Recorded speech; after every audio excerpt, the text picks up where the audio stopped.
Minuit. L'obscurité sur l'île n'est pas comme celle de la ville. Elle est totale, lourde et terrifiante. Autour de nous, la jungle semble respirer. On entend des craquements, des cris d'animaux inconnus et ce vent glacial qui s'insinue sous nos vêtements déchirés. Nous sommes épuisés, nous avons faim, et le désespoir commence à empoisonner nos esprits. Regardez nos visages à la lumière des flammes. La décision a été prise. Nous avons sacrifié notre confort et notre sécurité pour ce feu immense sur le sable.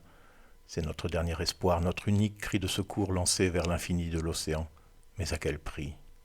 Marc ne dit plus un mot, il frissonne violemment, les yeux fixés sur les arbres sombres. Il est convaincu que sans abri, nous ne survivrons pas à la nuit si la tempête éclate. Et la tempête arrive. Le ciel s'est transformé en un mur de béton noir. L'air devient humide, lourd.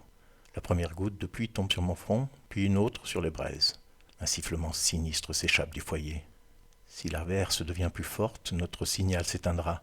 Nous n'aurons plus d'allumettes, nous serons seuls dans le noir, invisibles pour le reste du monde. Sarah crie pour couvrir le bruit du vent. « Alimentez le feu, maintenant !»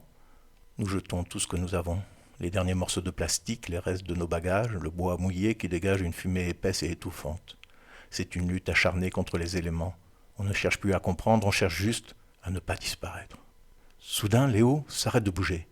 Il ne regarde plus le feu, il regarde l'horizon, là où les vagues se confondent avec la nuit. « Regardez !»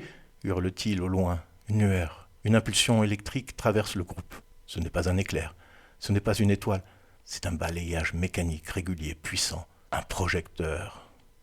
La pluie redouble de violence, le feu lutte pour sa vie, il diminue, il agonise. Nous hurlons, nous agitons nos bras, mais nous ne sommes que des ombres minuscules sur une plage perdue. Le projecteur s'éloigne, puis il revient, il se fixe sur nous. La lumière est si forte qu'elle nous aveugle. Quelques heures plus tard, le silence a enfin changé de nature.